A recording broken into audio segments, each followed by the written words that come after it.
In June of 1997, 15 middle school children set out for a weekend camping trip. Their teachers signed permission slips. Their parents packed lunches and sleeping bags. But when the buses returned to Lake Wycliffe campground, they were empty. No footprints, no screams, just silence. For 26 years, no one has seen them again. This is not just a missing persons case. It is a story of secrets buried in the soil, of families who never stopped searching, and of the things waiting in the dark when no one is watching. The case of the abandoned school camp. If you're new here, subscribe. The lake was always quiet at night. Even in June, when the air clung heavy and the cicadas screamed, Lake Wycliffe had a way of swallowing sound. The water lay still, dark as oil, with only the occasional ripple from a catfish breaking the surface. Around it, the pines rose tall and watchful, branches weaving together like a canopy meant to hide the world beneath. On the evening of June 14, 1997, 2 buses rumbled down the gravel road toward the campground. Dust billowed behind them, catching the orange smear of sunset. Inside, voices rang out. 15 children, restless and giddy with the thrill of a weekend away from home. They were 7th graders from Jefferson Middle School, a collection of kids bound by nothing more than the bad luck of sharing a homeroom and a counselor who thought fresh air could cure suburban boredom. Their laughter was ordinary. Their plans ordinary. Ghost stories, marshmallows, fishing lines dropped in shallow water. Ordinary children on an ordinary trip. By Monday morning, they would be gone. The buses were found parked neatly at the trailhead, engines off, keys still in the ignitions. Inside, the driver's belongings sat untouched. A thermos of coffee, a crossword puzzle folded open to a half-finished grid. No driver, no children. The campsite lay a mile down the trail, nestled beside the lake. When search teams arrived hours later, they froze at what they saw. The campfires still smoldered. Sleeping bags were unzipped and laid open as though their owners had simply stepped away. A deck of playing cards fluttered across the dirt, scattered by wind. A boombox buzzed faintly with static, its cassette tape chewed by the machine. Plates of food rested by the logs, hot dogs, marshmallows charred black, bites taken but never swallowed. But it wasn't the emptiness that chilled the investigators. It was the claw marks. On at least 9 trees surrounding the camp, deep gouges marred the bark. Long, desperate scratches, as if someone had raked their fingernails against the wood until they tore away. The higher ones stretched nearly 8 feet from the ground. Blood dotted some of the grooves. The initial search lasted 7 days. Helicopters circled overhead. Dogs traced the perimeter. Divers combed the lake. But aside from the eerie scene at the campground, nothing was found. No bodies, no footprints leading away. Not a single piece of clothing, not even a lost shoe. It was as though 15 children had risen into the sky and disappeared. The media descended within hours. The vanished 15, one local station called them, splashing their school portraits across the evening news. Families huddled together in gymnasiums converted into command centers, clutching paper cups of coffee gone cold, eyes red from tears and lack of sleep. Rumors began immediately. Some said it was a mass abduction, the work of a cult. Others whispered about the lake, that it was bottomless, that it swallowed children whole. Old-timers in town recalled strange lights in the woods decades earlier. Hunters who went missing and never returned. The stories clung to the case, feeding its legend even as the official investigation stalled. Within 3 months, the search was scaled back. Within a year, funding dried up. But the parents never stopped. Every June 14th, they gathered at the edge of Lake Wycliffe, candles in hand, photographs pressed to their chests. They whispered names into the darkness, names that had once belonged to laughing, muddy-faced children now frozen in time. In 2023, 26 years later, a hiker stumbled across something in those same woods, Something that changed the case forever. It was a torn backpack, blue nylon faded to gray, half buried beneath pine needles. Inside, a moldy notebook. The last entry was dated June 14th, 1997. The handwriting was cramped and rushed. A child's scrawl pressed hard into the paper. "It's back. It's outside the tents. Don't make a sound." The notebook lay on the evidence table, its blue nylon cover mottled with mildew. The paper inside was swollen, warped by years of damp, but still intact. Under the fluorescent lights of the Travis County Sheriff's Office, the words written in childish scrawl seemed almost to glow. "It's back. It's outside the tents. Don't make a sound." Detective Claire Whitfield read the line for the 7th time, her gloved fingers hovering just above the page. She had worked homicide for 20 years, seen the aftermath of violence in every shape imaginable, but something about the sentence tugged at her differently. Not because of the words themselves, but because of the hand that had written them. Small, pressing so hard into the paper that the pencil had nearly ripped through. The kind of writing only a terrified child could leave behind. Across the table, Sergeant Joe Martinez leaned back in his chair, arms crossed. Hiker found it near Whitecliff, about a half-mile from the old campground. Said it was tangled in roots, like the forest tried to swallow it. Claire's eyes flicked to the rest of the notebook. Most of the entries were banal. Games of tag, complaints about food, a list of who had the best marshmallows, the normal chatter of children playing at being independent. Until the last page, until the sentence that cut everything short. "Whose bag?" she asked quietly. Martinez slid a file toward her. Inside was a faded school portrait, round cheeks, a crooked smile, dark hair that curled around his ears. Evan Rowe, age 12. One of the 15. Claire closed the file slowly. She remembered the case. Everyone in Texas law enforcement did, even if they had been rookies at the time. The vanished 15. It had haunted the state for decades, the kind of unsolved mystery that lived on in documentaries and late-night radio shows. And now, here it was again, landing on her desk like an echo. The discovery hadn't yet reached the media, but Claire knew it would. Parents would get phone calls, reporters would swarm the lake again, old wounds would split open, and behind it all, 15 children would still be missing, frozen in time.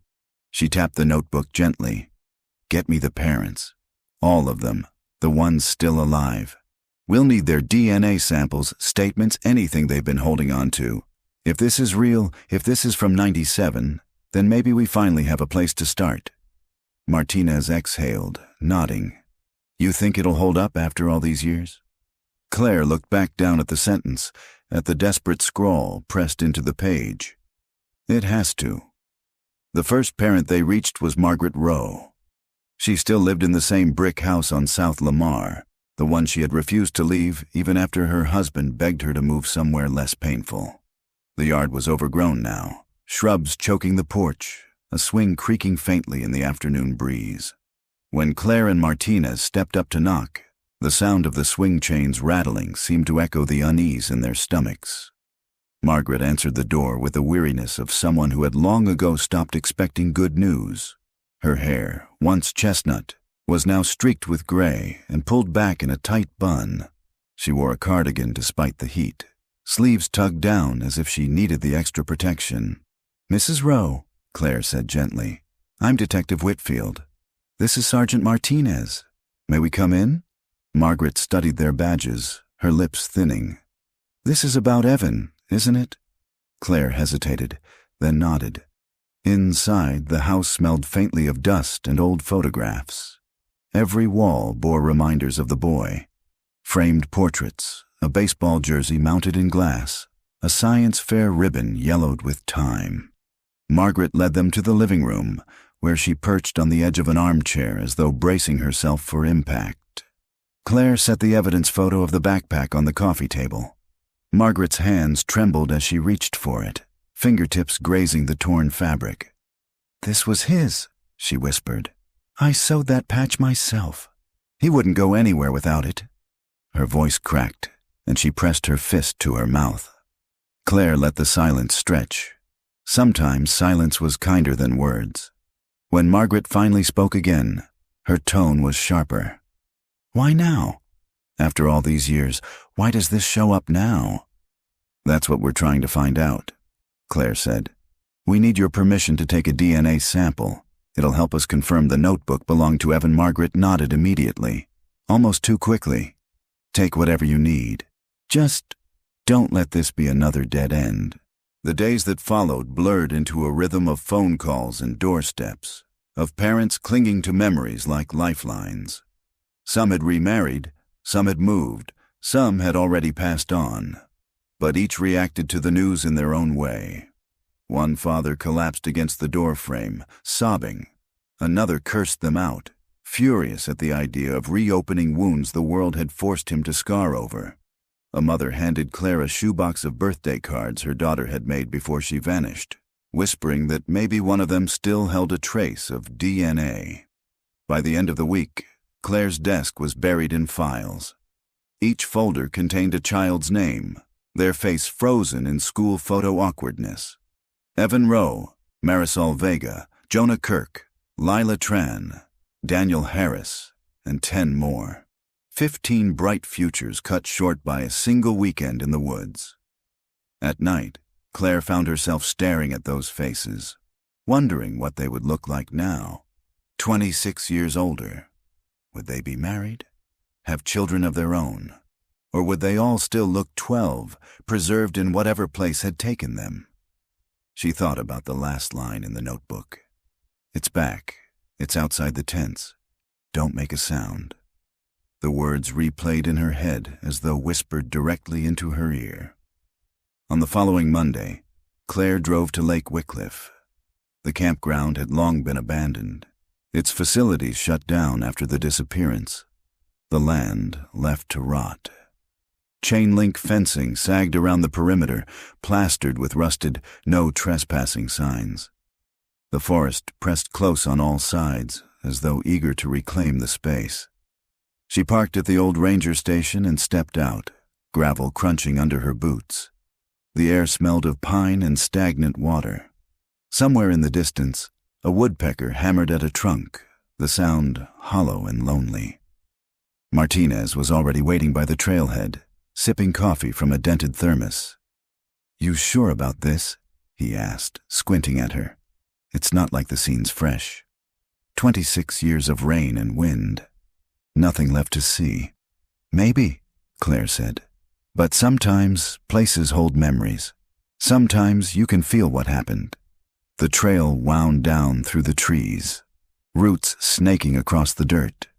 After a mile, the lake emerged, glinting dark through the branches. The campsite was still there, or what was left of it. Rotting tents sagged in the mud, their nylon eaten through by time. The fire pits were black with ash, weeds sprouting between the stones.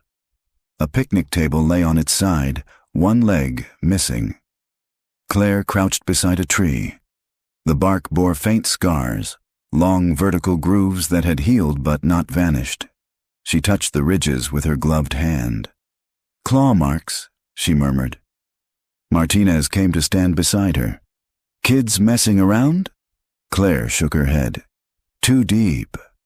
Too desperate. She straightened, staring at the lake.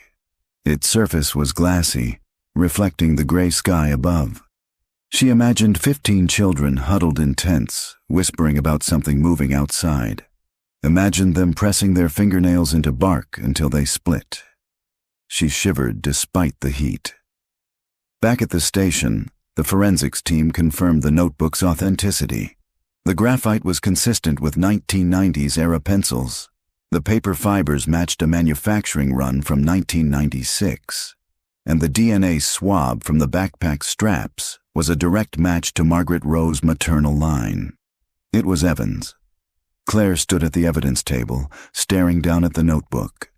For the first time in years, the case wasn't cold. A window had opened, however small, and through it leaked the voices of 15 lost children. But windows cut both ways, because if the notebook was real, then so were the last words written inside it. It's back. The counselor's name was Richard Leland. In 1997, he'd been 21, a college student picking up extra money by supervising the 7th grade camping trip. He'd been one of the last adults to see the children alive. Back then, his testimony had seemed straightforward. He claimed he'd gone into town to pick up more supplies, returned to find the camp in disarray, and radioed for help. But 26 years had passed. Now he lived alone in a one-bedroom apartment above a pawn shop on the east side of Austin, his body softened by time, his hair thinned to wisps of gray. His record since then was speckled with odd jobs, short stints in rehab, and one misdemeanor arrest for public intoxication. He was not a man who had prospered. Detective Claire Whitfield and Sergeant Joe Martinez climbed the narrow stairs to his apartment on a sweltering Tuesday afternoon. The hallway smelled faintly of fried food and mildew. When they knocked, the door opened after a long pause, revealing Richard squinting into the light, a cigarette trembling in his fingers. "Detectives," he rasped, his voice carrying the hoarseness of someone who'd spent years inhaling smoke. "You're not here about parking tickets?" "No," Claire said simply.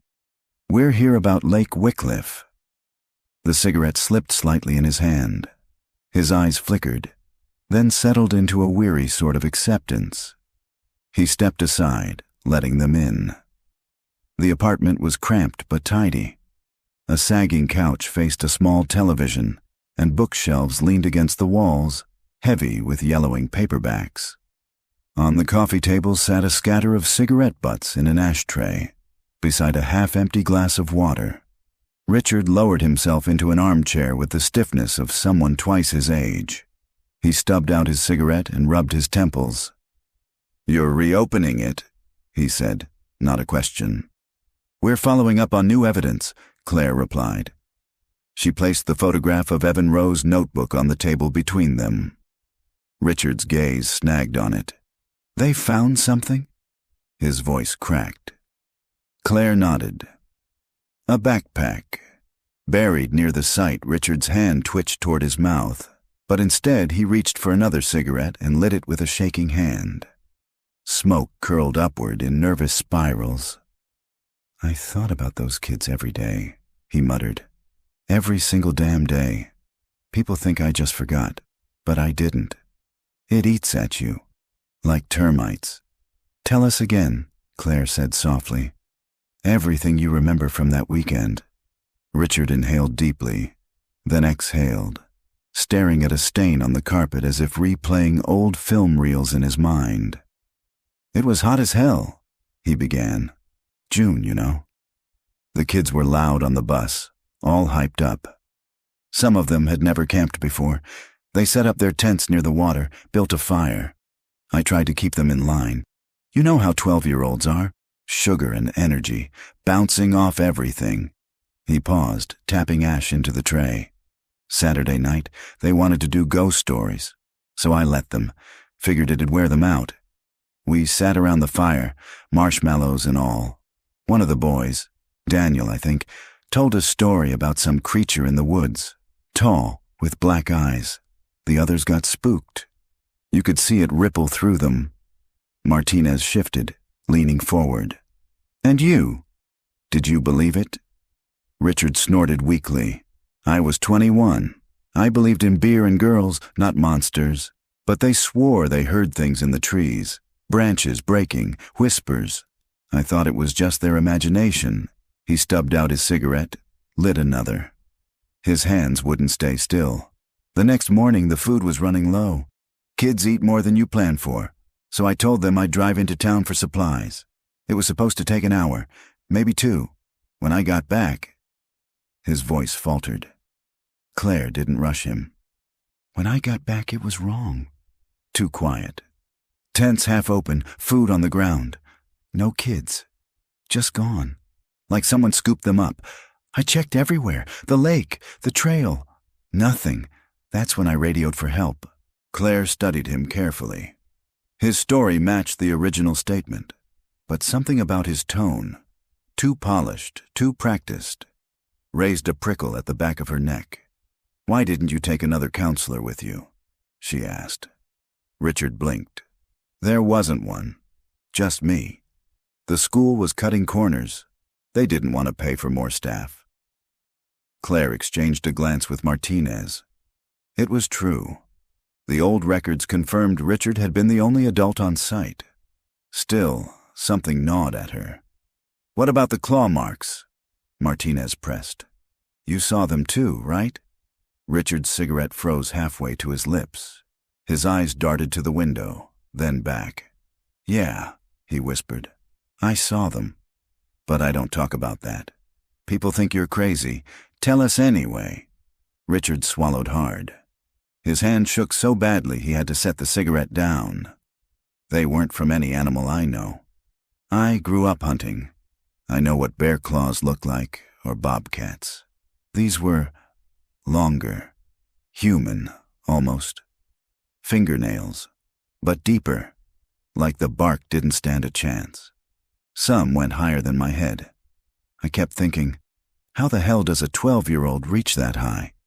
His voice cracked, and for the first time, Claire believed she was seeing raw memory, not a rehearsed script. The interview stretched on for an hour. They pressed him about the timeline, about whether he had seen cars near the site, about the condition of the buses. Richard answered, but his details wavered. Some too sharp, others oddly blurred. Trauma? Claire thought. Or guilt? When they finally stood to leave, Richard gripped the edge of the armchair with white knuckles. "You think they're dead, don't you?" he asked hoarsely. Claire paused at the door. "We don't know." "Not yet," Richard gave a humorless laugh. "You'll never find bodies, because there aren't any." "Not the way you think," Claire frowned. "What do you mean?" He shook his head quickly, retreating into himself. "Forget it, just old ghosts talking." But as she and Martinez descended the stairs, Claire's mind replayed his words. The way his voice had dropped into something close to fear. "Not the way you think." That night back in her apartment, Claire couldn't sleep. She sat at her kitchen table, notebook open, sketching timelines and connections. 15 children, 1 counselor, 2 buses, a lake that seemed to devour sound.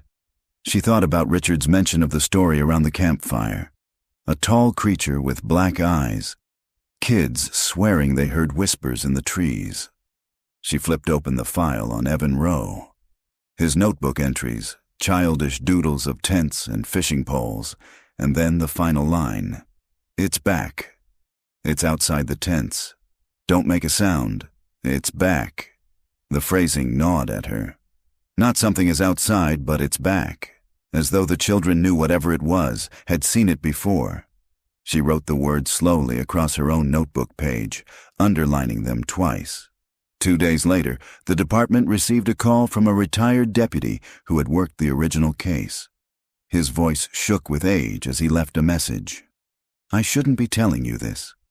We were told to keep it quiet, but there was something they never put in the reports. Something we found at the lake." The message ended abruptly, the line going dead. When Claire tried to call back, no one answered.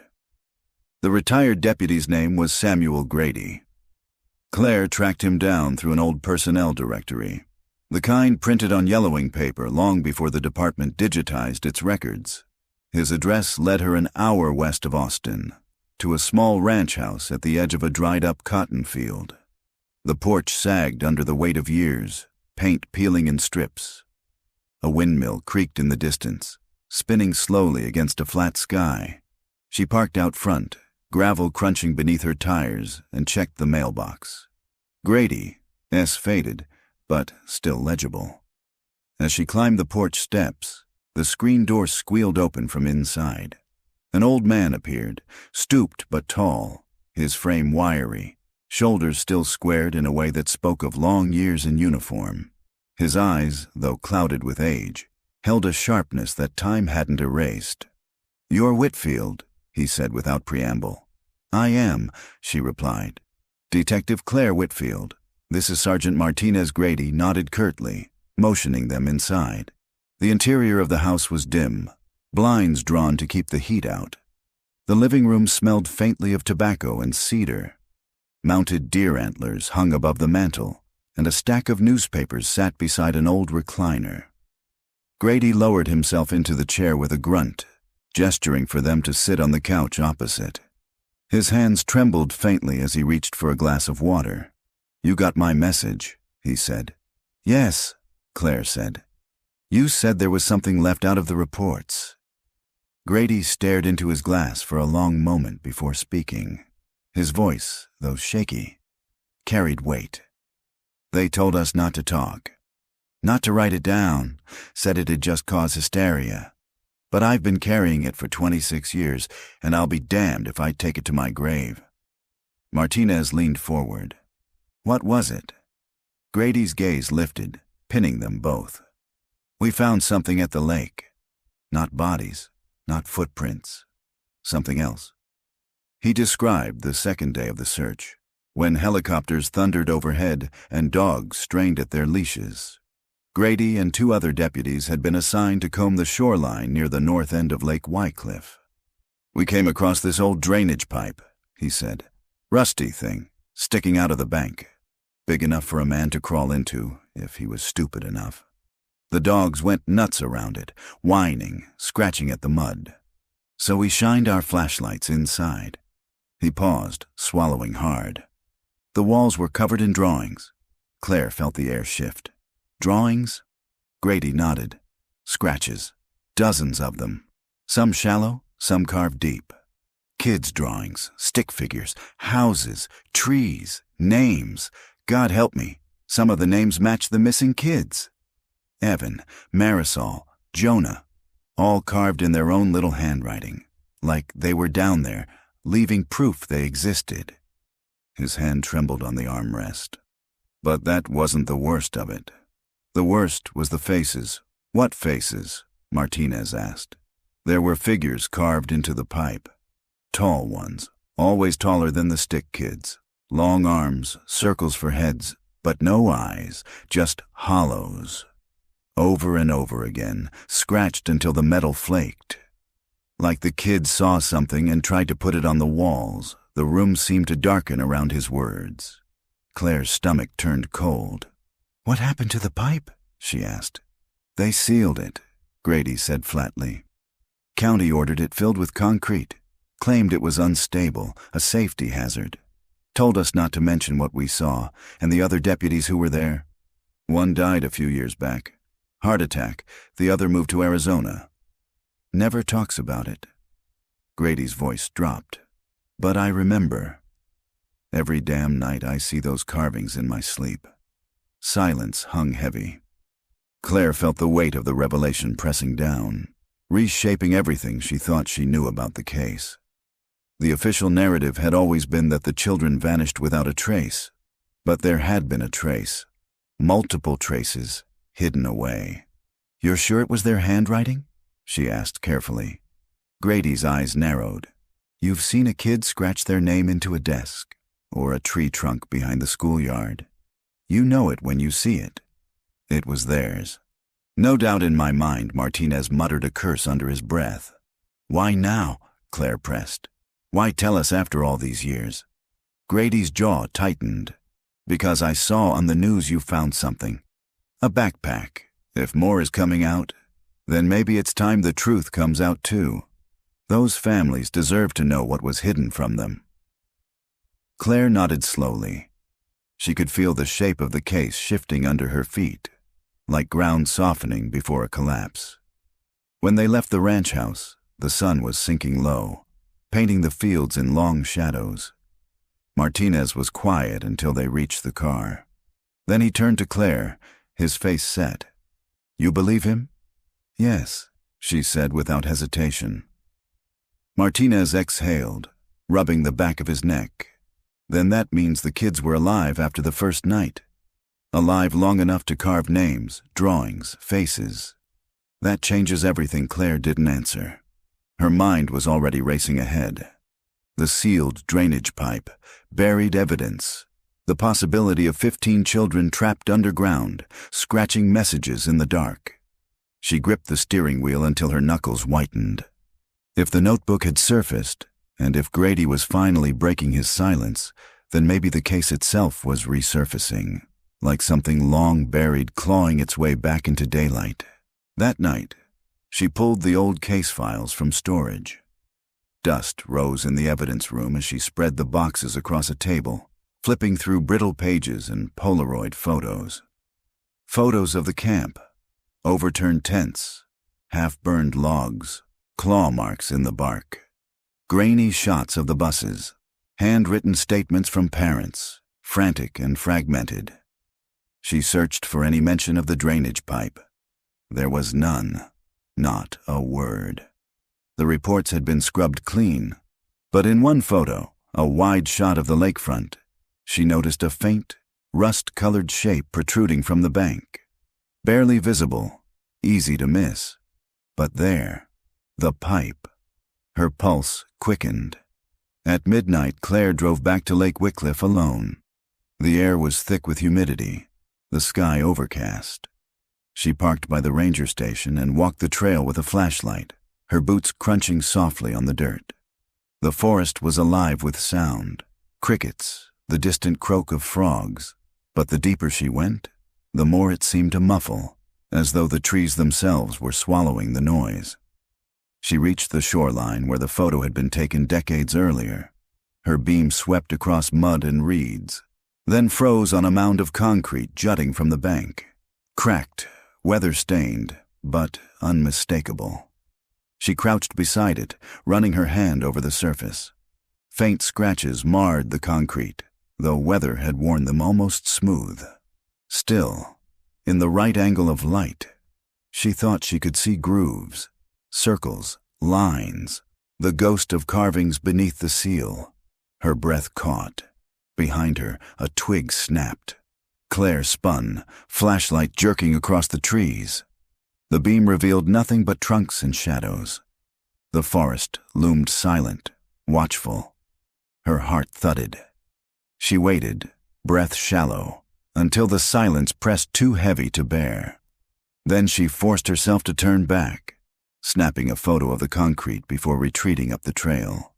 Even when she reached her car, the sense of eyes on her back did not leave. By morning, Claire had barely slept. Images of concrete scratched with ghostly circles kept dragging her awake. She sat at her kitchen table with a mug of black coffee, the photo of the sealed pipe glowing faintly on her phone screen. There was no way around it. The pipe had to be opened. But first, she needed leverage. No judge would sign a warrant based on the word of a retired deputy and some faint grooves in concrete. She had to build a case carefully, brick by brick. She started with the families. The first call was to Linda Salazar, mother of Marisol. Linda still lived in the same modest house near Burnett, a single story with pale blue siding and a garden overrun with weeds. When Claire arrived, Linda greeted her at the door with wary eyes, her hair pulled back in a fraying braid. "You're with the task force?" she asked. "Yes, ma'am. Detective Whitfield. I'd like to ask you about Marisol." They sat in the living room, where framed school photos lined the mantel. Marisol's portrait was still there, gap-toothed smile, hair tied with ribbons, her eyes bright with mischief. Linda's voice shook as she spoke. She loved to draw. Couldn't stop doodling. Paper walls, even the back of the cereal box. She'd write her name over and over in curly letters, like she wanted the whole world to remember it. Claire leaned forward. "Do you think she would have carved her name if she was scared?" Linda blinked, her lip trembling. Why do you ask me that?" Claire hesitated. She couldn't reveal everything. Not yet. "We're exploring all possibilities. Even small details matter." Tears welled in Linda's eyes. If she thought it would help someone find her, yes. She would have written her name. She wanted to be seen. The words sank heavy. Confirmation, in a way, of what Grady had described. Later that day, Claire met with another parent, Thomas Ackerman, father of Jonah. He was a quiet man, weathered by years of labor, his eyes hollowed by grief that had never softened. They spoke on his porch as he smoked a cigarette, ash drifting into the wind. Jonah was a dreamer, Thomas said, always drawing monsters. Long arms, no eyes. Said they lived in the woods near camp. I told him it was just imagination. Now, his voice cracked. Now I wonder if he knew something even then. Claire's breath caught. Monsters with no eyes. The same images Grady described in the pipe. Her case was building. That evening, she met Martinez at the precinct. He was poring over aerial photos of Lake Wycliffe, spread across a table like a war map. I checked the county records, he said without looking up. The pipe was officially sealed 2 months after the kids vanished. No mention of drawings, just notes about erosion control, and the order came from where? County Commissioner's office. The signature's long gone. Guy died in 2001, but you know how it works. Someone higher up didn't want the public to know. Claire leaned on the table, staring at the photo of the lake. We need that pipe opened. Martinez raised an eyebrow. On what grounds? Evidence concealment. Possible remains. Possible, he repeated dryly. Claire's jaw tightened. I'll take it to Reyes. If he won't back me, I'll push the DA myself. 2 days later, the warrant came through, barely. Reyes wasn't pleased, but the DA approved a limited excavation for forensic evaluation. The team assembled at dawn by the North Shore. Crime scene technicians, a forensic anthropologist, and a county work crew with a portable generator and jackhammers. The air was heavy with mist, muffling sound, making the world feel distant. Claire stood with Martinez, watching as the crew set up floodlights around the mound of concrete. Once we break this open, there's no going back, Martinez murmured. That's the point, Claire said. The jackhammers roared, echoing across the water. Concrete splintered, chunks falling into the mud. Dust hung in the damp air. Slowly, the pipe's rusted mouth re-emerged, a dark oval yawning from the bank. The smell hit first, faint, metallic, like old coins and mildew.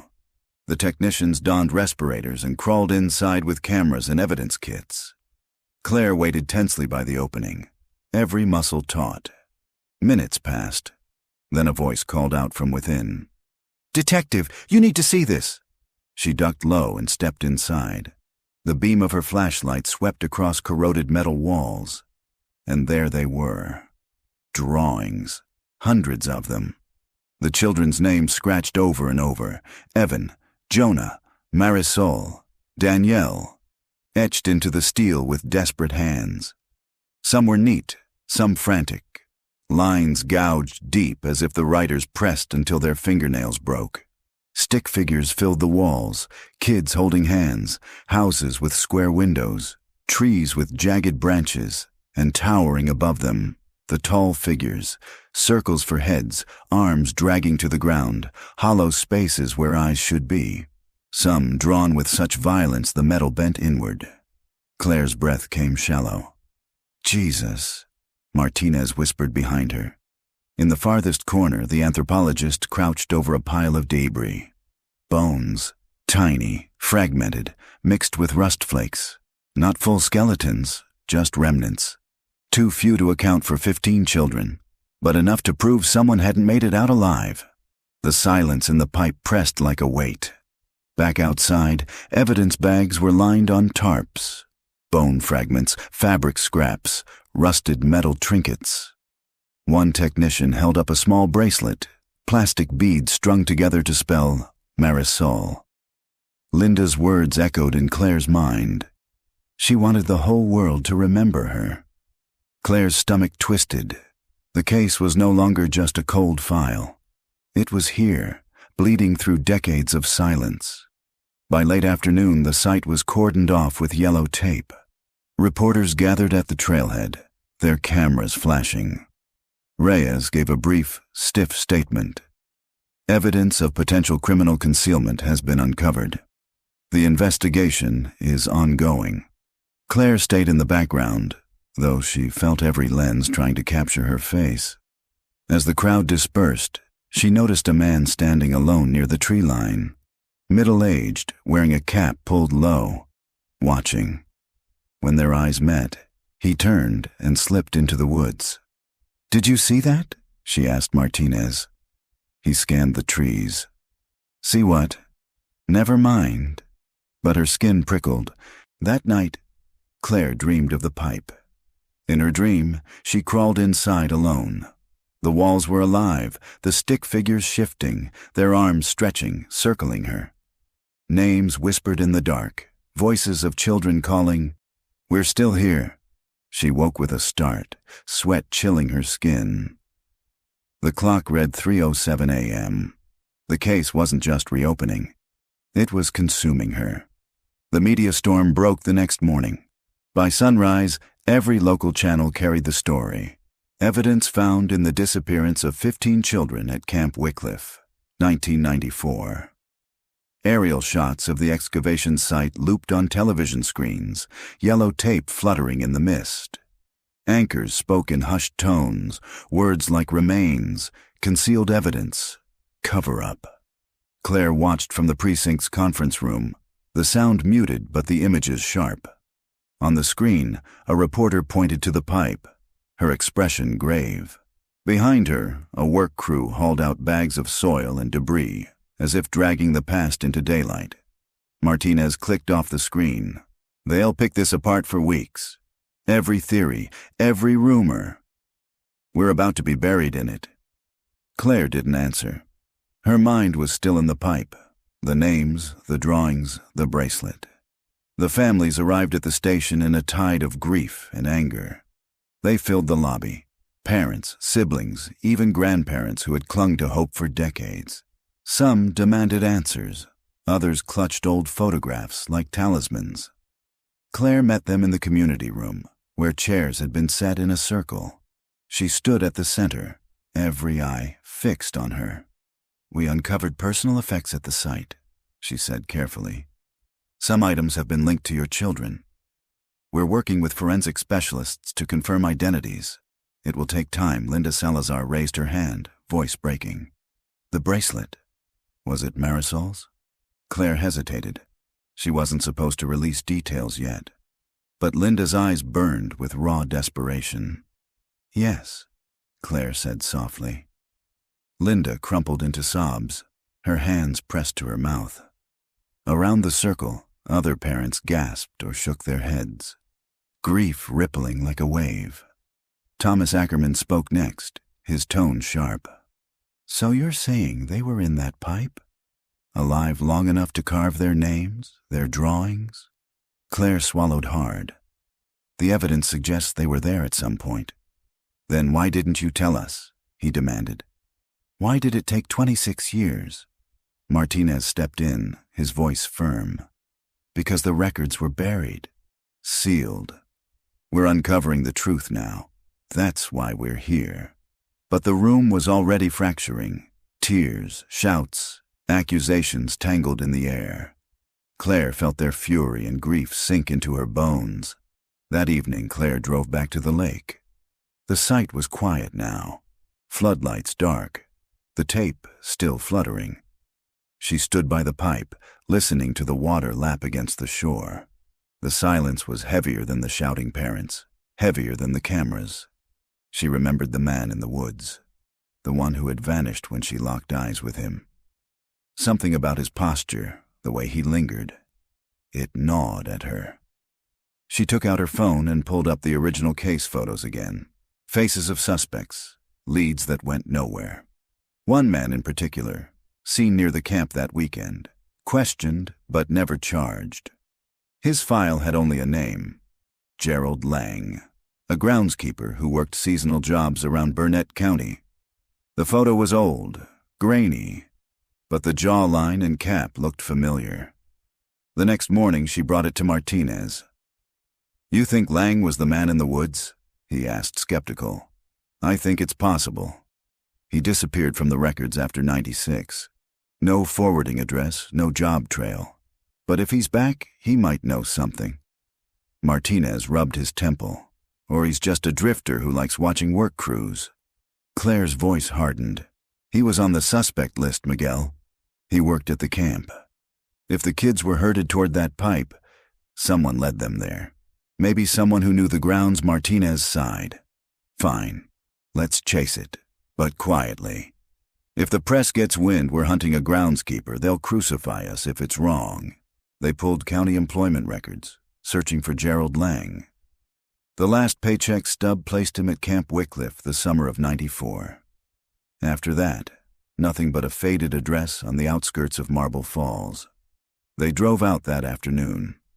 The house was a sagging shack, swallowed by weeds, windows boarded, mailbox stuffed with yellowed flyers. The porch sagged under the weight of silence. Looks abandoned, Martinez muttered. Claire tried the door. Locked. She circled the property, noting a shed half-collapsed behind the house. Inside, through a crack in the wood, she saw boxes piled high, plastic tubs stacked unevenly. They pried the door open. Dust rose like breath. The boxes were filled with junk. Old tools, rusted cans, yellowed newspapers. But at the bottom of one bin, Claire found something that froze her. A child's shoe. Small, scuffed, with a faded sticker of a rainbow peeling from the side. Martinez knelt, his face grim. Evidence. Claire bagged it carefully, her pulse racing. Evidence. Back at the station, they logged the shoe into evidence. The forensic team would test it for DNA, though after decades, the chances were slim. Still, the discovery tied Lang to children's belongings. Reyes was furious when he heard. "You went to a property without a warrant?" "It was abandoned," Claire countered. "No trespassing signs, no resident. The shed was open. Reyes's glare could have cut steel. You don't get to decide what's open season. You follow procedure. One more step out of line, Whitfield, and I pull you off this case." But Claire saw it in his eyes. The fear. He wasn't just angry at her methods. He was afraid of what they were uncovering. That night, Claire lay awake again. The image of the shoe hovered in her mind. She thought of Marisol's bracelet, the children's names carved in the pipe, the faceless figures looming in the dark. And she thought of Lang, watching from the trees, slipping away before anyone could stop him. Somewhere out there, she knew, the man carried answers. But what if he wasn't the only one? The following week brought another storm. Forensics confirmed the bracelet belonged to Marisol Salazar, matched through old family photos. The bone fragments, though degraded, were consistent with children of the victims' ages. The shoe, too deteriorated for DNA, matched the size worn by Jonah Ackerman at the time. The press went wild. Headlines screamed, "Cover-up at Camp Wycliffe, families betrayed, possible suspect identified." Claire's phone rang non-stop, but one call cut through them all. Linda Salazar again. Her voice was ragged. "They said you found her bracelet, but they won't say what else. Please, detective, I need to know. Did she die in that pipe?" Claire's throat tightened. "We can't say for certain, but we know she was there." Silence stretched. Then a whisper. "Thank you. At least now I know she left something behind." When the call ended, Claire sat with her head in her hands. The truth was coming out piece by piece, but every truth felt like a wound torn open. That evening, as she left the station, she noticed a slip of paper tucked under her windshield wiper. Her heart skipped. She unfolded it. The message was scrawled in shaky block letters. "Stop digging. They never left." The note sat on Claire's kitchen counter all night, its block letters burning into her thoughts. "Stop digging. They never left." She had bagged it in evidence, of course, but she couldn't shake the feeling that whoever wrote it wanted her, specifically, to read it in the dark silence of her home. The words felt less like a warning than a verdict. By morning, she was strung tight from lack of sleep. Martinez noticed as soon as she walked into the precinct.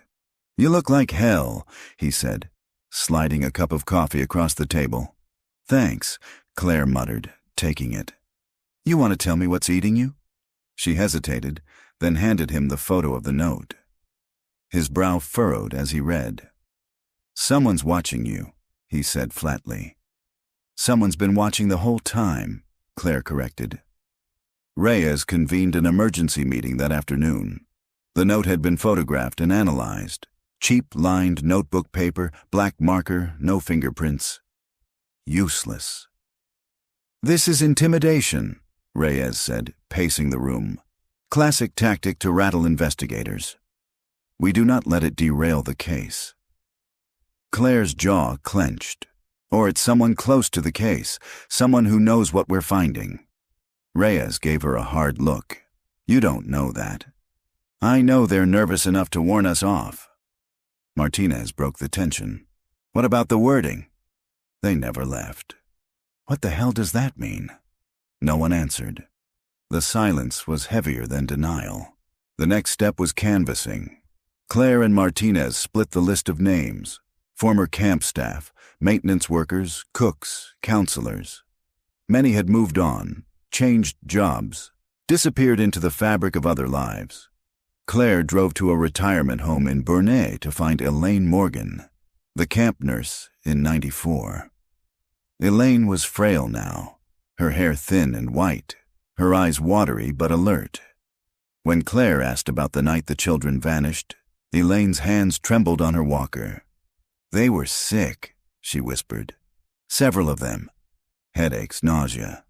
They came to me after dinner. I gave them water, told them to rest. Do you remember what they ate?" Elaine shook her head. "Burgers, maybe. It was cookout night. But they all complained the meat tasted strange. I thought it was undercooked. Now I wonder." Her voice trailed off. Claire leaned in. "Did you report it?" "I tried," Elaine said softly. "But the deputies told me to keep quiet. Said it would just confuse people, that the kids had run off. But I know what I saw. They were sick. Something was in their food." Claire's stomach twisted. Poison? Sedatives? It would explain how 15 children could be subdued at once. But it also meant someone at the camp had prepared it. Martinez's interviews turned up something too. A former maintenance worker recalled Gerald Lang arguing with the camp director the day before the kids vanished. He said Lang was furious about unpaid wages and kept muttering, "They'll remember me." Lang again. Always Lang. Claire pinned his faded photo to the evidence board, a grainy mugshot from a trespassing arrest in '92. The eyes were shadowed, the jaw clenched, the brim of a cap tilted low. He was becoming less of a ghost and more of a shadow that stretched across every discovery. That night, Claire sat at her dining table with the case files spread before her. She flipped through Polaroids of the campsite, the torn tents, the abandoned shoes, the claw marks on trees. She paused at one photo she had skimmed before, a wide shot of the dining hall. In the corner of the frame, just barely visible through a window, stood a man in a cap. Her pulse spiked. She enlarged the photo with her phone, zooming until the pixels blurred. The jawline was familiar. The cap, Lang, watching. The next morning, Claire and Martinez returned to the shack outside Marble Falls, this time with a warrant. Deputies pried open the door while technicians photographed every corner. Dust hung thick, cobwebs strung like netting. In the bedroom, they found a mattress stained dark with age, the springs exposed. Beneath it, tucked into the frame, lay a bundle wrapped in plastic. Claire slid it open with gloves. Inside were photographs, faded Polaroids of children at camp. Not just posed group shots, but candid ones. Kids lining up for dinner, kids at the lake, kids asleep in tents. And in the margin of several, names were scrawled in shaky handwriting. Evan, Jonah, Marisol. Claire's chest tightened. He was watching them. Cataloging them, Martinez muttered a curse under his breath. The Polaroids went straight to forensics. The shoe, the bracelet, the photos. It was enough to justify a manhunt. Reyes finally caved, issuing a warrant for Gerald Lang's arrest on suspicion of kidnapping, murder, and evidence tampering. But Lang was still a ghost. No driver's license renewals, no employment records, no bank activity. It was as if he'd been living off the grid for decades. Someone like that doesn't just disappear, Martinez said. He's surviving somewhere. Someone's helping him. Claire nodded grimly. Then we find who. That evening, as Claire left the station, she noticed her porch light glowing when she pulled into her driveway. She hadn't left it on. Her hand hovered near her gun as she approached. The door was locked, the windows shut. She stepped inside cautiously, heart thudding. On the kitchen counter lay a new note. No envelope, no fingerprints. Just the same block letters as before. You're getting too close. Next time, it's your name on the wall. The second note shook Claire more than she wanted to admit. She'd faced threats before. Drug dealers, gang enforcers, desperate suspects who spit warnings through gritted teeth. But this was different. This wasn't bluster in the heat of arrest. This was cold, calculated. Someone had been inside her house, close enough to leave a message on her kitchen counter without a trace. The thought gnawed at her as she sat in the precinct's briefing room the next morning. The walls were plastered with photographs now, children's faces, crime scene shots, Lang's grainy mugshot, and the pipe that had changed everything. Reyes paced at the front, voice sharp. Lang is officially our priority. He's been off the grid for nearly 3 decades, but someone like that doesn't vanish without help. He'll have contacts, old employers, family, maybe sympathetic townsfolk. We start there. Martinez leaned toward Claire, whispering, "You tell him about the note?" Claire shook her head. She didn't want to hand Reyes more ammunition to sideline her. Not yet. The task force split into teams. Claire and Martinez took the angle of family. Lang's file listed a younger sister, Carol, last known address in Llano. They drove west, the landscape flattening into scrub and limestone. Carol's house was a modest ranch style, paint peeling but the yard neatly kept. She answered the door with wary eyes, hair streaked with gray, a cigarette dangling from her fingers. "You're here about Gerald," she said, not bothering to ask. "Yes," Claire said. "We need to know if you've had contact with him." Carol exhaled smoke, her gaze drifting to the horizon. "Haven't seen him since '98. Not really. He called once, collect, from somewhere in Arkansas. Said he couldn't come home. Said they'd never let him." That was the last time Martinez's brow furrowed. They? Who did he mean? Carol's lips pressed thin. He didn't say. But he sounded different, paranoid. Said the woods weren't safe anymore. Said the kids were still out there, whispering. Claire's pulse quickened. "Whispering?" Carol nodded faintly, as though repeating words she'd tried to forget. He said they never left. That he could hear them every night driving back. The silence in the car was thick. Finally, Martinez muttered, "If she's telling the truth, he's not just hiding. He's unraveling, or he knows something no one else does." Claire said. Her thoughts returned to the notes left in her home. The phrasing matched what Carol described. They never left. The connection was undeniable, which meant Lang wasn't just sending threats. He was taunting her with his truth. That night, Claire returned home with her service weapon drawn before she even unlocked the door. She swept the rooms, checking every shadow, every closet. Nothing. But she couldn't shake the sensation of being watched. She taped the latest note to her fridge, right beside the first. A grim reminder and a promise to herself. She wouldn't back down. Still, sleep came in fragments. She woke to imagined whispers, to the creak of floorboards settling. Once, she swore she heard children's laughter faintly in the hall, but when she snapped on the light, the air was empty. By dawn, she sat at her kitchen table again, clutching cold coffee, eyes gritty. The notes loomed behind her like twin specters. The manhunt gained traction quickly. Tips flooded in, half of them crackpot sightings, the other half dead ends. Lang had become a ghost story. He was the tall man in gas stations, the shadow near campgrounds, the stranger at the edge of town. But one call stood out. A store clerk in Johnson City reported a man who matched Lang's description buying canned goods and batteries late at night. Paid in cash.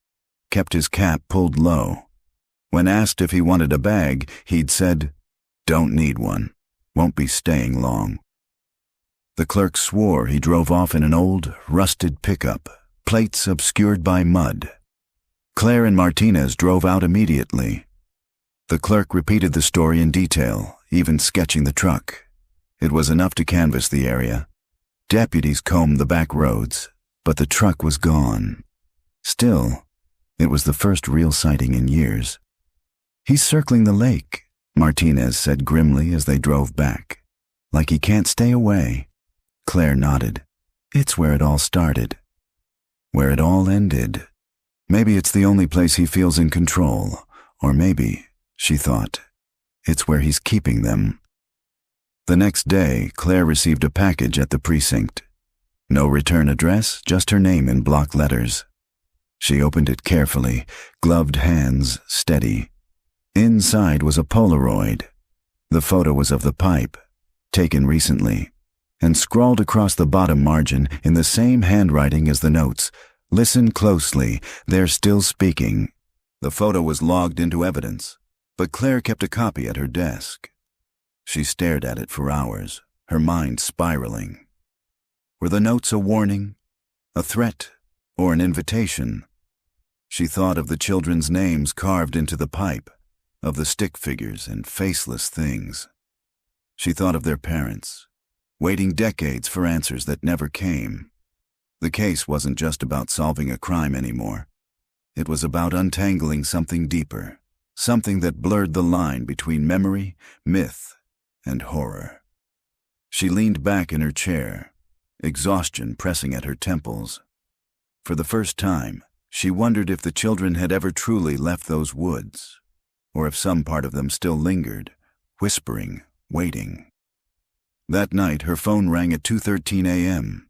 She answered on the second ring, voice hoarse. "Whitfield."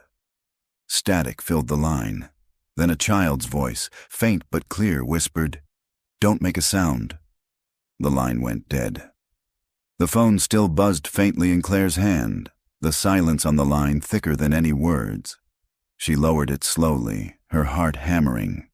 The voice hadn't been distorted like an adult faking a child. It carried the soft cadence, the fragile tremor of real youth. "Don't make a sound." The same words written in Evan Rowe's notebook 26 years ago. Claire sat frozen at her kitchen table, the glow of the streetlight bleeding through her blinds. She replayed the moment again and again, testing it against reason. Could someone have sampled an old recording, manipulated it, or was it something worse? Something impossible? At 2:20 a.m., she grabbed her coat and drove to the precinct. Martinez was already there. He lived close enough that her frantic call had roused him. He looked rumpled, his shirt half-buttoned, but his eyes sharpened when she told him. "A child's voice?" he repeated. "Yes," Claire said. Whispered the same thing that was in the notebook. The exact words. Martinez rubbed his jaw. "Lang. Has to be. He's toying with you, trying to break you down." Claire paced the briefing room, the fluorescent lights buzzing overhead. "Then how does he have a child's voice?" Unless he recorded them back then. The thought chilled her. Recordings. Children whispering in the dark, their fear captured forever on the tape. "Let's pull the call log," Martinez said. "See where it came from." The tech team traced it within the hour. No caller ID, no number, but the ping came from a cell tower near Lake Wycliffe. Claire felt the hair on her arms rise. Of course, always the lake. She and Martinez drove out before dawn. The roads were empty, the world hushed. Mist clung to the trees, the kind of morning where sound carried strange. They parked by the ranger station, headlights cutting through fog. The forest loomed like a cathedral, dark trunks rising like pillars. Claire checked her service weapon, her flashlight, the photo of the pipe. If he's out here, we'll find him. Martinez's mouth tightened, or he's waiting for us. They followed the shoreline path, boots sinking into damp earth. The lake was a black mirror, still and silent. Halfway down the trail, Claire froze. A payphone stood in the clearing. She blinked, thinking her eyes were playing tricks. But no, it was real. Rusted, the paint peeling but standing upright in the mud. A receiver dangled from the cord, swaying slightly as if it had just been dropped. "Jesus," Martinez muttered. "Out here." Claire approached slowly. The payphone was coated in dew, the numbers worn smooth. Taped to the side was a Polaroid. She peeled it free with gloved hands. It showed the campsite from '94, tents, campfire, logs. And in the corner, half hidden by shadow, the faint outline of a child. The name scrawled beneath, Evan. Her pulse thundered. "He's staging this." Martinez scanned the tree line, his hand hovering near his gun. If Lang put this here, he's close. The woods pressed silent around them. Not even a bird call. Claire stared at the Polaroid again. The child in the corner. Was it really there, or just a trick of light? The longer she looked, the less certain she became. Back at the precinct, the Polaroid was logged and analyzed. Forensics couldn't date it precisely, but the film type matched Polaroids manufactured in the early '90s. Could be authentic, the lab tech said. Could also be someone stockpiled old film. Can't say for sure. Reyes wasn't satisfied. He slammed the report down in frustration. "We can't chase ghosts. We need hard evidence that Lang is alive, breathing, and taunting us." Claire clenched her jaw. "Then let me keep pressing. He's circling the lake, leaving these trails. He wants me to follow, or he wants to bury you in it." Reyes shot back. That evening, Claire sat in her car outside Linda Salazar's house. She hadn't planned to stop, but something in her chest pulled her there. Linda answered the door with swollen eyes. She'd seen the news, the bracelet, the Polaroid. She knew enough to understand the weight pressing on the investigation. "You look haunted," Linda said softly. Claire gave a tired laugh. "That's because I am." Linda invited her in. The living room smelled faintly of candles and lavender. On the wall hung Marisol's drawings, framed like artifacts. Bright, childlike colors of houses, flowers, suns with smiling faces. "She used to whisper when she was scared," Linda said, brushing her fingers across one frame. "Not scream, just whisper. Like she thought if she kept quiet, the monsters wouldn't hear." Claire's throat tightened. "The phone call. Don't make a sound." Linda turned, her gaze sharp. "Detective, do you ever wonder if they're still trying to reach us?" "From wherever they are." Claire had no answer. Driving home, she thought about Linda's words, about whispers carrying across time, from pipe walls to telephones to her own ears. Her headlights carved through the dark, illuminating trees that loomed like sentinels. For a moment, she swore she saw movement at the edge of the road. A figure, tall and still, watching. When she slammed the brakes and swung the beam back, the shoulder was empty. Her pulse hammered, her breath shallow. She drove the rest of the way with her gun on the passenger seat. That night, another call came. 2:41 a.m. The same static hiss, the same fragile voice. But this time, it spoke more. "Don't follow." "It's here." Claire sat rigid, the phone pressed to her ear, her hand shaking. "Who is this?" she whispered. "Evan?" "Marisol. Who's speaking?" Static swallowed the line. Then, faintly, another sound. A scrape, like fingernails dragging across metal. The same sound Grady had described in the pipe. Then silence. She didn't sleep. At dawn, she returned to the lake alone. Mist rolled across the surface, the trees heavy with dew. She walked the trail slowly, listening, waiting. Every step felt heavier than the last. When she reached the pipe, she crouched low, staring into the darkness. The concrete edges were cracked from the excavation. The tunnel yawned black, swallowing light. For a moment, she swore she heard it again, the faint, desperate scrape of fingernails on metal. Her skin prickled, her chest tight, and then clear as breath against her ear. "Detective!" The word clung to Claire's ear like a phantom breath. "Detective!" She jerked back from the pipe, her boots sliding in the mud. The forest was utterly still, the lake glass flat. There was no one there. No footprints in the damp earth except her own. She held her breath, straining to listen. Nothing. Only the low hum of the wind stirring through the pines. Her rational mind scrambled for footing. It could have been her imagination, the echo of her own thoughts. Or worse. Lang, crouched somewhere inside that tunnel, speaking in a child's cadence to disorient her. Still, her heart hammered with a primitive terror she couldn't reason away. She pulled her flashlight, shining it deep into the pipe. The beam disappeared into darkness after 30 feet. The concrete walls glistened with moisture. "Hello?" she called, her voice steady but her throat dry. The sound reverberated back in hollow distortion. No answer. She crouched, ran gloved fingers across the tunnel lip. Dirt, moss, a broken beer bottle.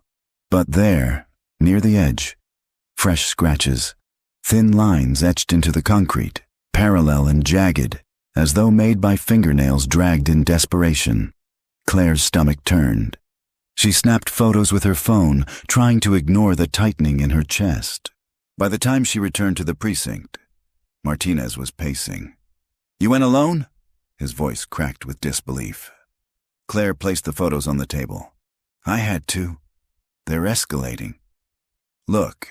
He studied the scratches, his brow furrowing. "Could be anything. Kids messing around." "No!" Claire snapped. "They're recent." 2 fresh Reyes entered then, coffee in hand, his expression thunderous. "You two need to get your heads straight. This case is turning into a circus. Payphones in the woods, ghost voices on the line. You're letting him play you." Claire bristled. "What if it isn't a game? What if the kids—" "They're dead," Reyes cut her off sharply. "And the sooner you accept that, the better chance you'll have of catching the bastard who killed them." His words dropped like stones. But that night, Claire couldn't let it go. She sat at her dining table with the bracelet, the Polaroid, the photo of the scratches. Around her, the room seemed too quiet, every creak of the house amplified. She played back the recordings from the phone traces. Static, hiss, faint whispers. Over and over, she leaned closer, headphones pressed tight, desperate to catch something new. At 2:12 a.m., she froze. In the background of one call, almost inaudible, was a faint splashing, like water lapping against stone. The lake. She replayed it until her ears ached, convinced now the calls weren't made from some distant cell spoof. They were coming from the shoreline itself. By morning, she drove back out with Martinez, though she didn't tell him what she'd heard. He'd only say it was her imagination. The mist was lifting as they arrived. Claire scanned the shoreline, her eyes sharp. The ranger station, the payphone clearing, the crooked trees bending over the water. Then she spotted it. Half buried in sand near the lake's edge, the twisted shape of a cassette tape. She pulled it free, waterlogged but intact. The label, faded but legible, read simply, Camp 94. Martinez frowned. "That's planted. Has to be Claire pocketed it. Or it's evidence." The precinct still had an old player in evidence storage. She sat alone in the soundproof room, placed the cassette inside, and pressed play. Static hissed. A long stretch of silence, then faint voices. Children. They were singing. A campfire song, off-key but joyful, laughter spilling between lines. Claire's breath caught. It was so ordinary, so alive. Then, abruptly, the tape cut. A muffled cry, a man's voice, low and commanding. "Quiet, don't make a sound." The same phrase again, the same haunting directive. The recording ended there, the tape clicking as it spun out. Claire's hands shook as she removed it. Proof, not of survival, but of the moment fear descended. When Reyes heard it, his face paled. For the first time, his certainty cracked. "Where did you find this?" "Lake Shoreline," Claire said. He pinched the bridge of his nose. "We'll send it for analysis. Voice match, tape dating, all of it. But I don't like where this is heading." "Heading where?" Martinez asked. Reyes's eyes were grim. "Toward obsession. Whoever left this, they want you pulled under, drowning in this case. If you're not careful, detective, you'll vanish into it the same way those kids did." Claire thought about that on the drive home. The tape still echoed in her mind. The laughter, the shift to terror, the command for silence. She parked outside her house, sat in the car long after the engine cut. Her reflection stared back from the window, pale and strained. A movement flickered at the edge of the glass. She turned. On her porch sat a shoebox. Her chest seized. She approached slowly, her gun drawn. The box was damp with dew, a crude bow tied around it. Inside were 12 Polaroids. Each showed a different tent, numbered in black marker. Tent 1, Tent 2, Tent 3. And in Tent 4, the shadow of a man bending over a child. Claire's stomach lurched. She staggered back, bile rising in her throat. Her phone buzzed in her pocket. A new message, unknown number, a single word. Closer. The word haunted her. Closer. It echoed in Claire's mind as the evidence team dusted the shoebox and Polaroids on her porch. Neighbors leaned over fences, whispering, watching the flashing squad lights. She stood apart, arms folded tightly, forcing herself not to tremble. Reyes was the last to arrive. His face was carved from stone as he flipped through the photographs beneath the forensic lamp. "These aren't just pictures," he said. "They're staging. He's reenacting the camp." Tent by tent, Claire forced her voice steady. "And in number 4, he shows himself." "Maybe," Reyes said, squinting at the shadow. "Or maybe he wants us to think that." He shut the folder with a snap. "Effective either way. He's in your head, Whitfield. That's what he wants." Claire didn't answer. She already knew Lang was further inside her head than she dared admit. That night, the Polaroids burned in her thoughts. She couldn't stay in her house. Every creak of the floorboard sounded like footsteps. Every rustle outside a presence watching. She drove. The streets blurred past. Neon gas stations, the glow of 24-hour diners. Her hands gripped the wheel too tightly. She told herself she was just clearing her head. But her path was no accident. She was heading back to the lake. The forest greeted her with silence when she arrived near midnight. She parked on the dirt shoulder, killed the engine, and let the night swallow her. Her flashlight beam cut through the trees. Dew clung to the branches, silver in the pale moonlight. She followed the trail toward the water, toward the place she couldn't stop circling back to. And then, there it was. Tent stakes in the dirt. Rusted, bent, but arranged deliberately in a square. She crouched, fingers brushing the earth. They hadn't been there earlier. A whisper stirred behind her. "Detective!" She spun, gun drawn, beam cutting through the trees. Nothing, only shadows stretching long and thin. But the air carried it. A voice, faint and taunting, threaded through the rustle of leaves. "Closer!" The next morning, Martinez found her at the precinct, eyes bloodshot, hands shaking around a styrofoam cup of coffee. "You didn't sleep." Claire gave a humorless laugh. "Who could?" "You can't keep doing this," he said quietly. "You're chasing phantoms. He wants you exhausted. He wants you doubting yourself." She stared at him, searching for anger, but finding only concern. "You believe me, though," she said softly. Martinez hesitated. "I believe something's happening. But whether it's Lang or just—" "Just what?" she snapped. "Me losing it?"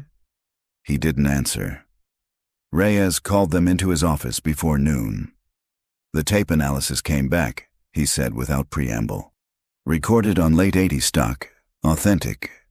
The voice, no clean match in CODIS, but definitely male, mid-30s to 40s at the time, which puts Lang squarely in the frame." He slid a report across the desk. "And those Polaroids?" "The film expired in '95, meaning whoever staged them kept it all these years." Claire's throat tightened. "He's been planning this." "Or holding on to souvenirs," Reyes said. "Either way, he wants to drag us through his memories. But it's not just about the past. He's here now." Watching the implication was clear. Claire wasn't just hunting Lang. He was hunting her. That evening she stopped at her mother's house, a place she rarely visited. The porch light was dim, the siding weathered. Her mother opened the door with wary eyes. "Claire, it's late. I just needed to see you." Inside, the house smelled of lavender and dust. They sat at the kitchen table, steam rising from mugs of tea. Her mother studied her carefully. "You've got that look again. Same one you had after the Caldwell case." Haunted Claire forced a smile. "This is different. Because of the kids?" Claire nodded. The words spilled out then, about the notes, the photographs, the voices that seemed to follow her everywhere. Her mother listened in silence, her face drawn. When Claire finished, her mother reached across the table, her hands rough and warm. "You can't carry all their ghosts, baby." "Some of them don't want saving." Claire swallowed hard. "But if it were me? If I vanished? Wouldn't you want someone to keep looking no matter how long?" Her mother's eyes filled with tears. She quickly blinked away. "Of course I would." 2 nights later, the storm hit. Rain lashed against her windows, thunder rolling over the city. Claire lay on the couch, unable to face her bedroom. The bracelet lay on the coffee table, gleaming in flashes of lightning. A knock jolted her upright. She froze. Another knock, soft, deliberate. Gun in hand, she edged to the door, peering through the peephole. No one. She opened it slowly, and there, hanging from the doorknob, was another Polaroid. This one showed her house. Tonight. The storm caught mid-flash. Her knees weakened. He'd been here again, close enough to snap the shot, close enough to watch her. She scanned the street, but the rain swallowed everything. On the back of the photo, scrawled in black ink, "Almost." The word on the Polaroid's back seared itself into Claire's mind. Almost. She stared at it long after the evidence team had bagged it, long after Martinez drove her home and insisted on checking every window and lock himself. Almost what? Almost caught? Almost over? Or almost hers? Sleep was impossible.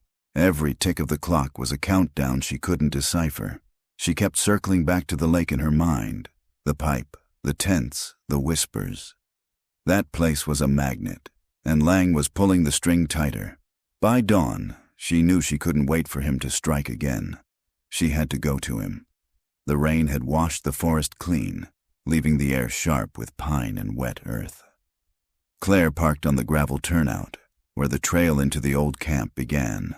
The place had been fenced off for years, but the gate now hung twisted and broken, as though something or someone had ripped it wide open. She stepped through, her boots sinking into soft mud. The forest swallowed her whole. The camp appeared gradually like bones surfacing from shallow earth. Collapsed cabins, roofs sagging under decades of rot. Rusted swings creaking in the breeze, a flagpole leaning like a broken mast. She moved slowly, gun drawn, every step deliberate. Her flashlight beam cut arcs through the fog, pooling low to the ground. The silence was suffocating. A sound cracked through it, a single metallic bang. Claire froze. It came again, rhythmic. From the mess hall, its windows boarded, doors chained. She approached cautiously. The chain rattled in the wind, knocking against the door frame. And then she saw it. Pinned to the chain with a nail was another Polaroid. This one showed her, standing at the pipe, from behind. Her skin prickled.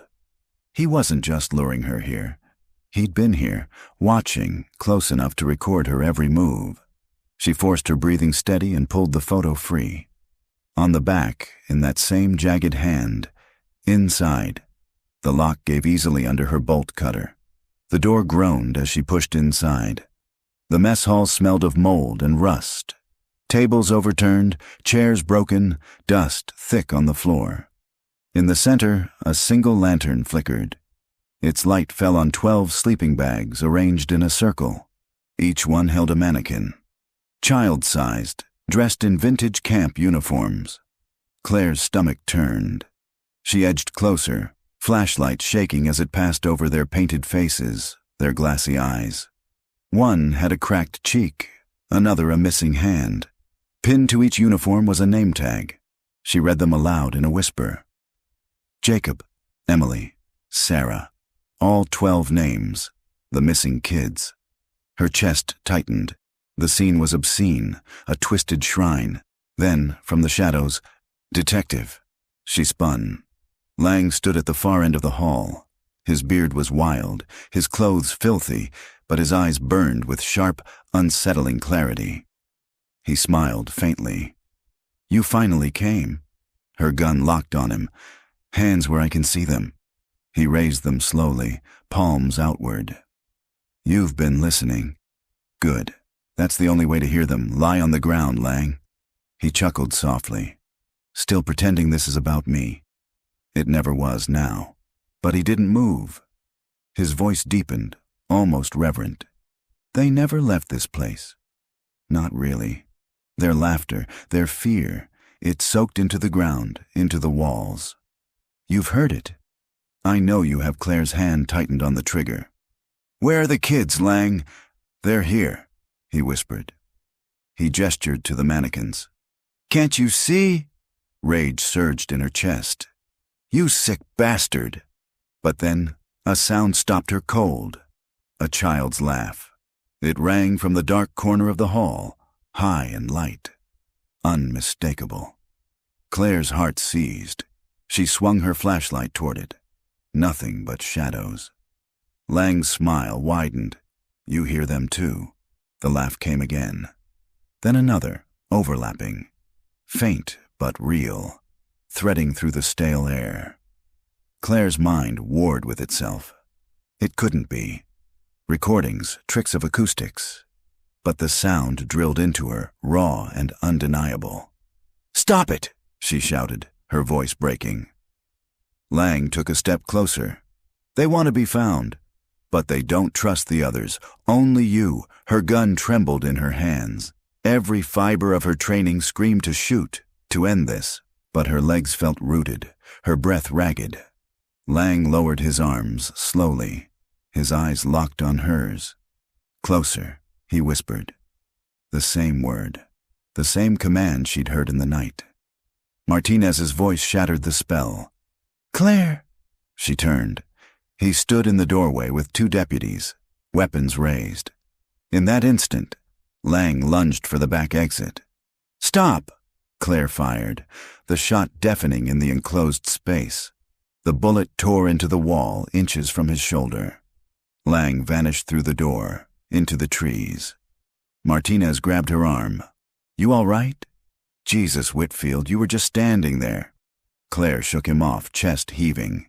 "We can't let him get away." But already the forest had swallowed Lang whole.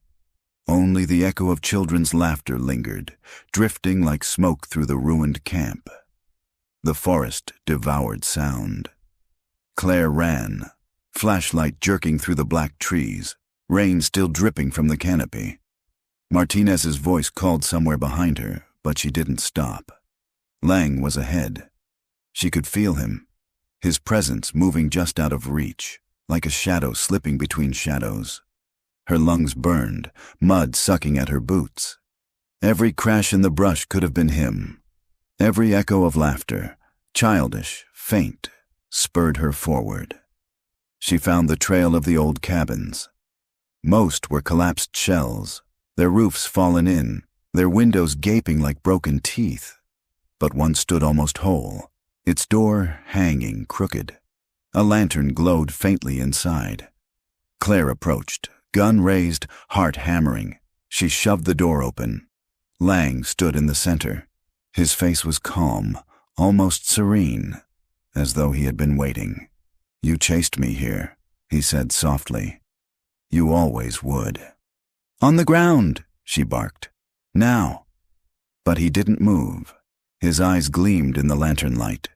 "Do you hear them?" The floor creaked. At first, she thought it was him moving. But no. The sound came from beneath, hollow and rhythmic. Claire froze. Lang smiled faintly. "Below us." "Where they sleep." She swept the beam across the cabin. In the far corner, half buried under rotting boards, was a trap door. The wood was warped, but fresh mud streaked its edge. Her stomach twisted. "Open it," she ordered. Lang tilted his head, his expression unreadable. "Are you sure?" "Now." He crouched slowly, pried up the trap door with both hands. The hinges screamed. A shaft of blackness yawned beneath. The stench hit her instantly. Earth, mildew, something older, fouler. Lang whispered, "Closer." Claire stepped forward despite every instinct screaming to stop. She shone her light into the hole. Wooden steps descended into a dirt cellar. The walls glistened with moisture, and carved into every surface, walls, beams, floor, were names, dozens of them. The 12 she knew and others she didn't. Scratched in uneven hands, overlapping, desperate. Children's voices rose faintly from the dark, laughter, whimpers, words she couldn't catch. Her knees weakened. It was impossible, but the sound enveloped her, seeped into her skin. Lang's voice broke through. "They never left." Martinez's shout pierced the night. "Claire!" She flinched, spinning. Martinez stood in the doorway, weapon raised, deputies behind him. "Step away from him!" Lang straightened, arms spread wide as if in surrender, but his eyes locked on Claire's. "They're yours now," he whispered. Then he moved, fast, lunging toward the trap door. Claire fired. The shot cracked like thunder. Lang's body jerked, staggered, and tumbled backward down the steps into the cellar. Silence crashed down. Then, faintly, a child's scream echoed from the hole. The deputies hauled Lang's body out minutes later.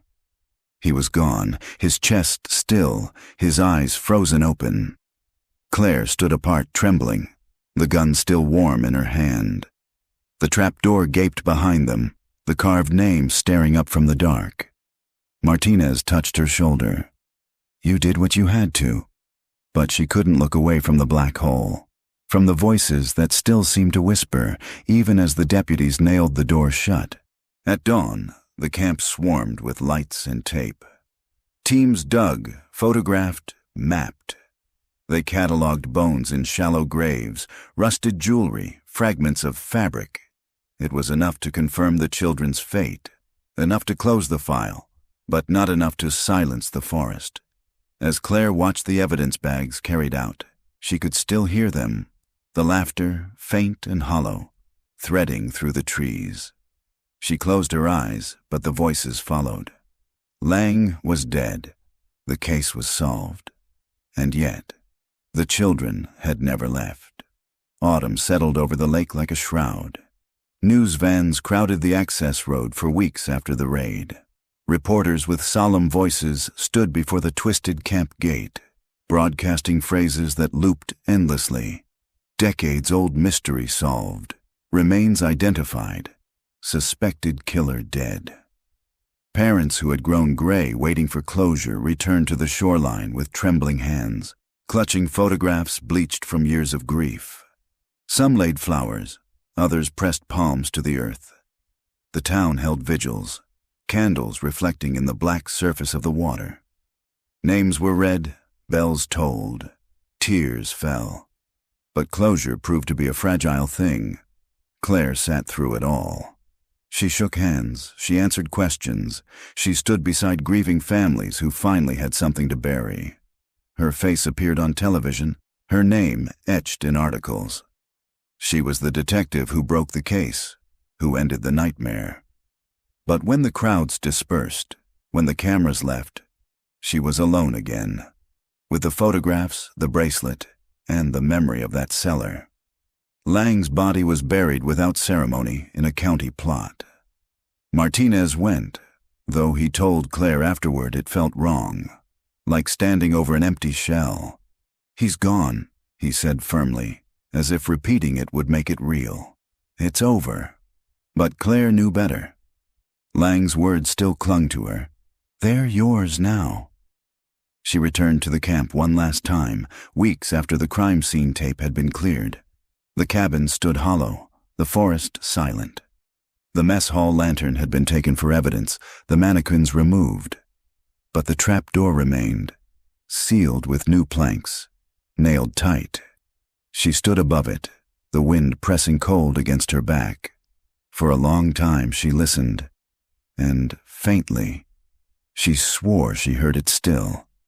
A laugh, high and fleeting, slipping through the cracks. Her hand brushed the grip of her holstered gun, not because she feared an enemy in the woods, but because she feared herself. That night she placed the bracelet back in its evidence bag. She sealed the Polaroids in another. She slid them both into a drawer, locked it, and dropped the key into the bottom of her freezer. It was an act of survival, because some cases don't end when the files close. Some cases take root inside you, whispering in the quiet hours, waiting for the dark. At her desk, weeks later, a new case folder landed. A different missing child, a different town. The kind of work she had promised herself she would keep doing, no matter the toll. She opened it. She began again. But in the silence between her breaths, she thought she heard footsteps, small ones, padding across the precinct floor, and a voice, faint as wind through pine, murmured, "Closer."